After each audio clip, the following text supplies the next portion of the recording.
As we turn back to 1 Samuel, we find ourselves this evening in the middle of this 14th chapter.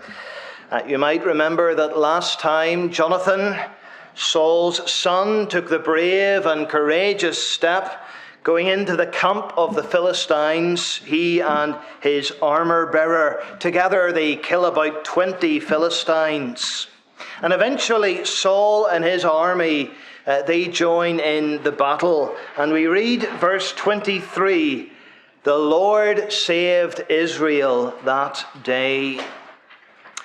But the battle is still ongoing. And the Israelites are chasing the Philistines. They are hot on their heels. And this evening, as we come to the passage, the camera, having been focused on Jonathan and his amazing faith and courage, it now sort of pans towards Saul once again. Saul, this poor excuse of a king, he comes to the fore again.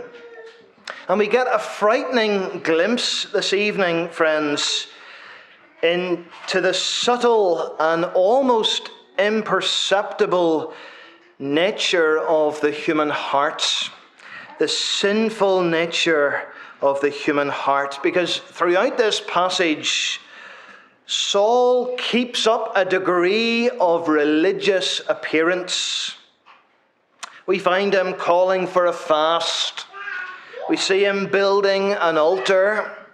He inquires of the Lord, lots of religious things, but the whole time inwardly, in Saul's heart, he is quietly but clearly abandoning the Lord.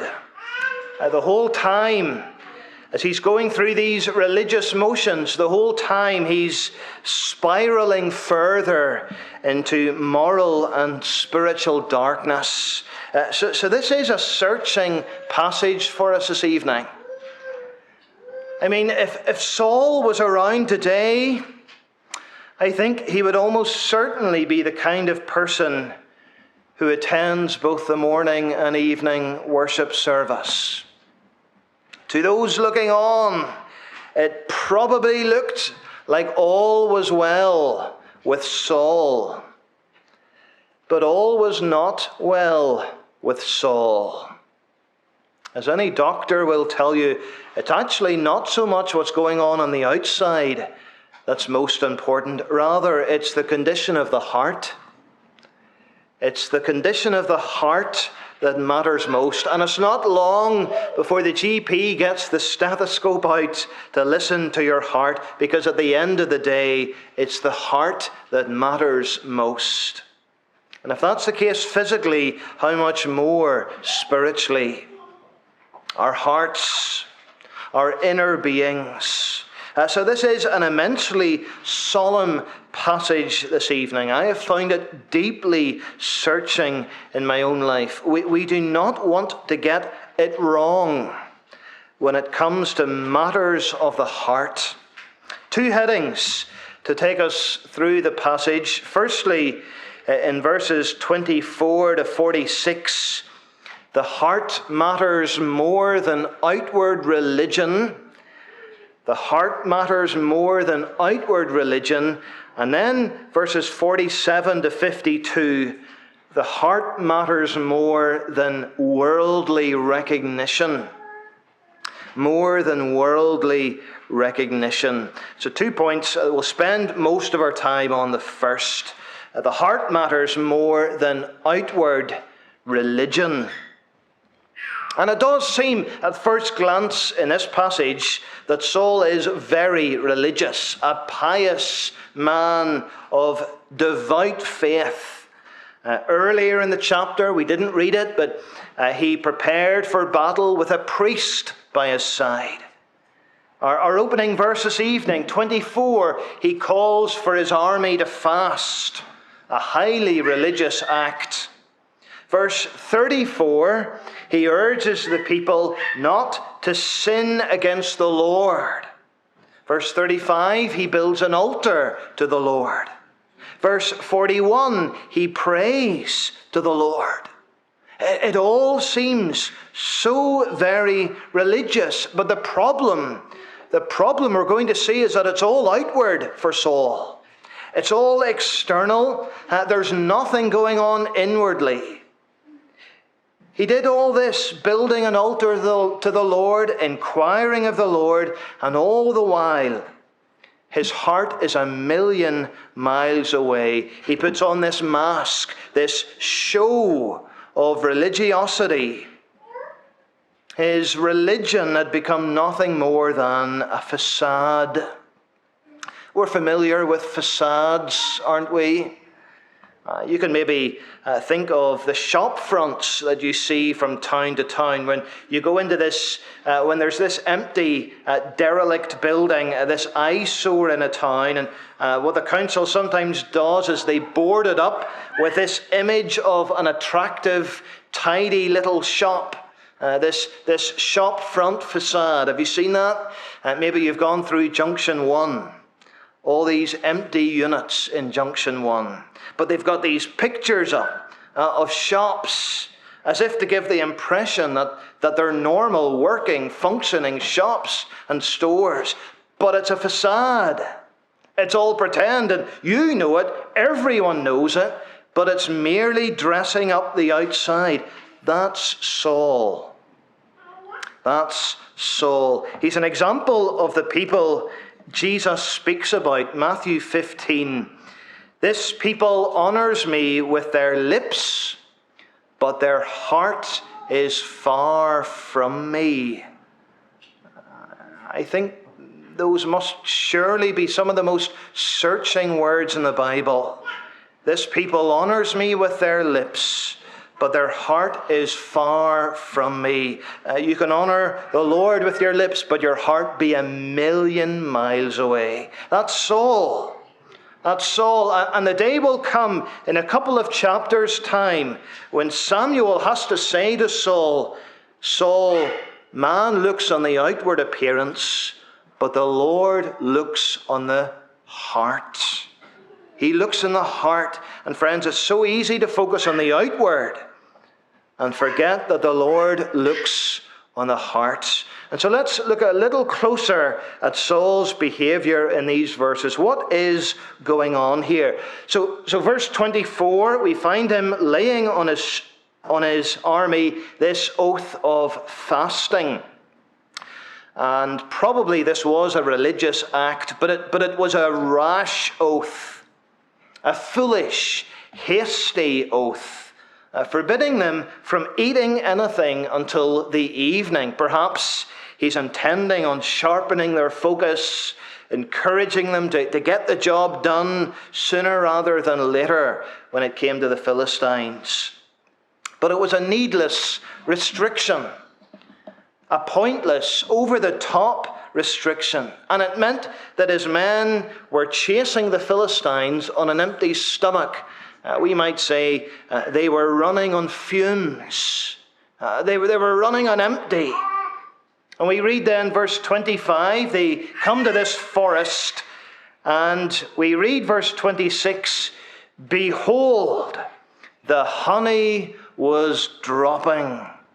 It's a picture of abundance here. Behold, the honey was dropping. Honey, you could nearly just oozing out of the tree. It's like a scene out of Winnie the Pooh. And it's an opportunity for these men to get an instant sugar fix. This surge of energy, but nobody touches it, for they fear the oath. Nobody, that is, except for Jonathan. Jonathan, we read, hadn't heard the oath.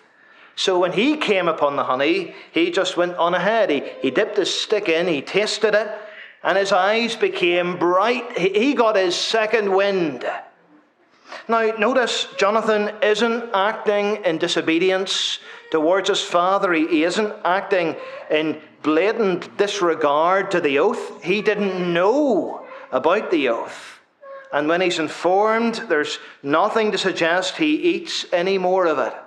Nonetheless, he doesn't agree with his father. Verse 29, my father has troubled the land. See how my eyes became bright when I tasted the honey.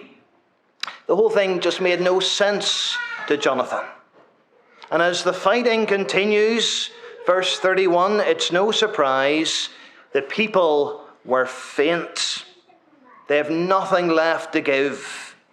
And they're burdened by Saul's needless restriction. And it's no wonder what happens next. Verse 32. We read that as they battle on, they come across all these animals that are good for food. Sheep, oxen, calves. And the army just pounce on these animals. Their hunger has created something of a feeding frenzy. They're so faint with hunger that they do what God had forbidden them not to do. And they eat the meat with the blood still in it. And that goes back Leviticus 17. God made it very clear. When it came to eating meat, blood first had to be drained. They weren't to eat with the blood still in it because the blood atoned for sin. And it wasn't to be consumed. The blood was a symbol of life itself. God made that very clear. But these people, they're so hungry, they can't wait for that. They can't wait any longer, and they pounce on the spoil. And really, it's not entirely their fault. Surely some of the blame, surely most of the blame for this lies with Saul. His silly oath has provoked their sin. His foolish vow has led them into sin. But Saul takes no responsibility. And he responds in a very religious fashion. He builds an altar. He insists on sacrifices being made for their sin. He's very concerned that things be done properly. But there isn't the slightest suggestion that he hasn't done things properly. In the words of 2 Timothy 3:5, he's zealous for a form of godliness, while at the same time denying inwardly its power, its truth, its grace. The whole thing is a shop front, it's a facade, and it's hiding a distanced heart. He inquires, verse 37, whether they should go on pursuing the Philistines at night, but God gives no answer. Saul supposes there's a problem. He assumes that God's silence means there's something wrong. I don't think it crosses his mind at all that he could be the one at fault. His proud heart looks for sin in others first. Friends, a proud heart will always look for sin in others first. It will suspect everyone and anyone except themselves. A humble heart will have an instinctive readiness to examine their heart first. Lord, is it I? God, be merciful to me, the sinner. Saul just imagines and suspects others. He vows, 39, to find out what sin was committed. And even if it be his own son, Jonathan, he swears, as the Lord lives, that he shall surely die. None of the crowd speak up. No one spills the beans on Jonathan. So Saul, we read, resorts to using the Urim and Thummim method. It's not exactly known for sure what this looked like, what this really entailed. It's thought that these might have been sticks or stones that were held in the breastplate of the priest.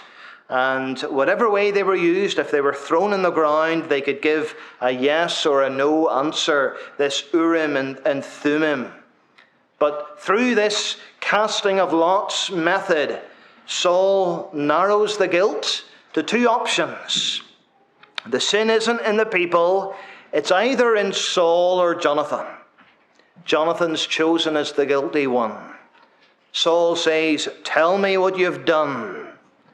Jonathan responds, well, yes, I tasted a little honey. It was only a little bit on the end of a stick. But here I am. I'll die for that. And Saul responds, you shall surely die. And the whole thing is absurd. Here is a man who has lost the plot, all sense of proportion gone. He was appalled when the people ate meats with the blood still in it, but he doesn't mind shedding his own son's blood. As Jesus said of the Pharisees, he strains at a gnat, but swallows a camel. He's concerned about the speck in someone else's eye when there's a beam in his own eye. And Saul got it wrong when it came to what matters most. All his outward religiosity counted for nothing without inner faith. It was meaningless without love for the Lord. And friends, the trouble is that it's frighteningly easy, dangerously easy, for us to be very like him, to be very like Saul, to hide a cold heart behind a facade of religiosity. A couple of examples. Think, for instance, of God's instructions regarding the Lord's Day. We could be scrupulous about the things that we do or don't do on Sundays. We can be very particular about the externals, and the externals are important. But if we don't actually delight in the day, if we don't actually use it to delight in the Lord, we're missing the whole point. Or we could be very, very particular about the outward form of worship, singing only songs God has given us and breathed out for us to sing. And yet we can go through it all without actually engaging the heart in the slightest. It's not to say the outward form isn't important, but the heart is even more important. The heart matters most. If we don't have the inner faith of the heart, no amount of outward performance counts for anything. No amount of church attendance, no amount of Bible reading, no amount of Christian service can make up for an empty, cold, hard heart. Saul should have repented from his rash vow. He should have looked first at his own heart before trying to read anyone else's heart. The people speak up. They don't want Jonathan to die. They essentially issue a vote of no confidence in Saul. They revolt. They ransom Jonathan from death. The whole thing, friends, is designed surely to make us hope and long for the coming king, the true and better Saul, the king who wouldn't threaten to shed blood, but who would shed his own blood. The king who wouldn't need ransomed by his people, but who would instead give his life as a ransom for the people. The king who understood that the heart matters so much more than outward religion. That's the first thing, and really most of our time there. The heart matters more than outward religion. But then secondly, the heart matters more than worldly recognition. When we come to the closing verses of the chapter, the heart matters more than worldly recognition. And we have this concluding section which essentially serves as a commentary, a summary statement of Saul's reign as king. It's similar to other summary statements that are given about other kings in the Old Testament. The difference is we usually get the summary statements after the king dies, at the end of his life. Saul still has many years to go, but we get this summary statement now. Why might that be? Well, surely as far as God is concerned, Saul is finished. Saul is finished. He's still the Lord's anointed. He will still serve as king for years to come, but his days are numbered now. God has already chosen the replacement. And we have this summary statement. And if all you read of Saul, if this was the only thing we had in the Scriptures, we might think Saul was a great king. It speaks of how he drove Israel's enemies to the north, south, east and west, how he fought valiantly, how he defeated enemy after enemy. Verse 47, the end of the verse. Wherever he turned, he routed them. Verse 48, he did valiantly. I mean, this is a glowing verdict of Saul. In the judgment of history, he did very well. From the perspective of military triumph, economy, business, he did valiantly. He had an extensive family, verses 49 and 50. It all looks and sounds tremendously well. But there is something missing, something notably missing from this summary statement. There isn't a single mention of God here. This is a worldly assessment of Saul. And from a worldly assessment, from a human standpoint, Saul did okay. He was a great success. But from God's perspective, he was a dismal failure. And as a reminder, God sees past all the accomplishments, all the accolades. He sees past the stature, the gifts, the abilities. He sees past what other people think about us. God sees the heart. There have been many men and women like Saul over the years. From kings to prime ministers, presidents, rulers, lots of successful people, people who have been heralded by history even, publicly acknowledged, in many ways rightly so. But how many of them will have their names written in the Lamb's book of life? How many have died acclaimed by history, but rejected by the God of history, leaving this scene of time only to hear the sovereign Lord say to them, "The world may have glorified you, but I never knew you.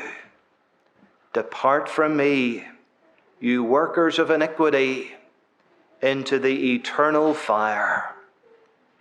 And on the contrary, how many will there be who were overlooked by the world, despised by the world, trodden over by the world, but because their hearts were given over to Christ, they will hear at death, "Well done. Well done, good and faithful servant. Enter now into the joy of your master." I think one of the questions that comes to us from this passage is, what will be the summary statement of your life?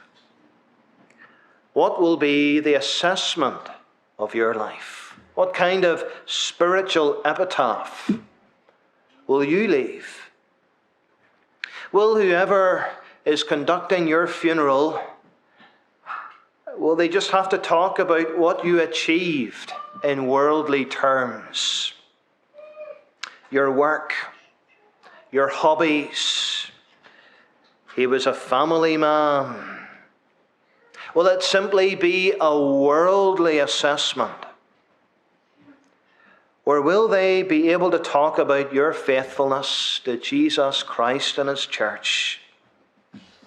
Will thanks be expressed for a heart that was given over to Jesus Christ?